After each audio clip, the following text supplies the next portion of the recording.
மேஷராசிக்கு எனக்கு முன்னாடி அவங்க 2 பேரும் பலன்கள் சொன்னாங்க. அதனால நான் கொஞ்சம் பரிகாரத்தில கான்சன்ட்ரேட் பண்ணலான்னு பார்க்குறேன். ஏன்னா வருஷ ஆரம்பம் வந்து பார்த்தீங்கன்னா, உங்க ராசிநாதன் வந்து நீச்சமா இருக்கார். கடகத்தில இருக்கார். ஸோ அவங்க ஹெல்த்து சொன்னது, உங்களுக்கு வந்து சனி விரயத்தில 7:30 சனி வரார்.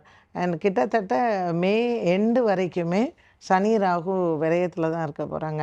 அண்ட் ஒரு 3, 4 மாத காலம் உங்களுடைய 6 புத பகவானும் நீச்சம் பெற்று இருக்கிறதுனால, இன்வெஸ்ட்மெண்ட்ஸ் எல்லாம் ஷேர்ஸில் நீங்கள் வந்து இன்வெஸ்ட் பண்ணுற பர்சனாக இருந்தீங்கன்னா, கொஞ்சம் கவனமா இருங்க.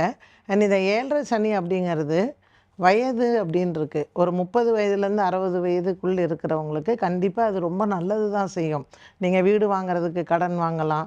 ஸோ குரு பகவான் வந்து உங்களுக்கு மிதுனத்துக்கு போறாரு அப்படிங்கும்பொழுது, உங்க ஃப்ரெண்ட்ஸ் சப்போர்ட்டோட நீங்க வந்து கடன் வாங்கி ஒரு வீடு வாங்குறதோ, இல்ல உங்க வசதிகளை பெருக்கிறதுக்கோ இந்த சனி பெயர்ச்சி உங்களுக்கு ரொம்ப உறுதுணையா இருக்கும்.